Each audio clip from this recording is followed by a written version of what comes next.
Hello বন্ধুরা, আজকে আমি রান্না করব পাবদা মাছের ঝোল। সো এটা পাবদা মাছ একটু বড় বড় সাইজের, সেই জন্য 2-3 পিস করা আছে। সো রোজই তো পেঁয়াজ টমেটো দিয়ে ঝাল খাই, সেই জন্য আজকে আমি ভাবলাম যে হালকা কালো জিরে ফোড়ন দিয়ে ঝোল করব। তো সেই জন্যে আগে আমি মাছগুলোতে হালকা নুন আর হলুদ দিয়ে মেখে মাছগুলো ভেজে নেব। তো এটা খেতে খুবই ভালো লাগে, সিম্পল। তো একটু নুন আর একটু হলুদ দিয়ে হালকা এগুলোকে মাখিয়ে নিলাম, ভালো করে সুন্দর করে হাত দিয়ে মাখিয়ে নিলাম। এইবার আমি গ্যাসে একটা কড়াই বসালাম আর কড়াইতে দিয়ে দেবো হালকা তেল। তো এখানে সর্ষের তেল দিচ্ছি আমি। তো আপনারা চাইলে অন্য কোনো তেলও ব্যবহার করতে পারেন। তো তেলটা দিয়েছি, তেলটা গরম হলে আমি এগুলো এখানে মাছটা ভেজে নেব। তো তেলটা একটু গরম হোক। তো তেলটা এবার গরম হয়ে গেছে, এবার আমি আস্তে আস্তে মাছগুলো দিয়ে দেবো। তো সব মাছগুলো দিয়ে দেবো। তো সব মাছগুলো দিয়ে দিয়েছি। এখন এগুলো ভাজা হবে, যেহেতু পাবদা মাছ একটু তেলে পড়লে একটু ফাটে, সেজন্য আমি একটা থালা দিয়ে এগুলো ঢাকা দিয়ে দেবো। তো বন্ধুরা, মাছগুলো ভালো ভাজা হয়ে গেছে, এবার আমি একে একে এগুলোকে তুলে নেব। তো মাছগুলো এখানে তুলে নিলাম বন্ধুরা। এবার সেম কড়াইতে আমি দেবো একটু কালো জিরে আর কালাঞ্জি, আর দেবো 2 কাঁচা লঙ্কা, আর দেবো একটু হলুদ গুঁড়ো দিয়ে একটু নাড়িয়ে দেবো। তো এটাতে বেসিক্যালি আমি আর কিছুই দেবো না, এটা হালকা পাতলা ঝোল। সো এবার দেবো একটুখানি জল। তো ফ্রেন্ডস, আমি এটা একেবারে সিম্পল কারি বানাচ্ছি।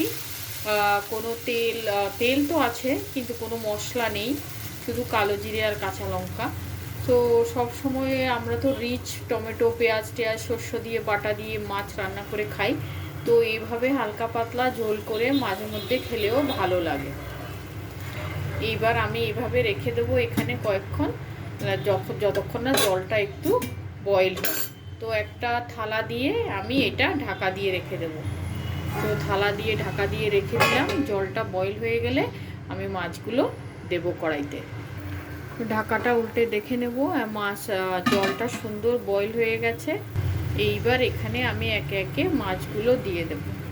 সো ফ্রেন্ডস, এটা খুবই সিম্পল আর বেশি টাইমও লাগে না বানাতে, খেতে খুবই ভালো লাগে। সব সময় আর তেল মশলা না ভালো লাগলে এভাবে সিম্পলি কালো জিরে আর কাঁচা লঙ্কা দিয়ে পাবদা মাছ বানিয়ে খেয়ে দেখবেন।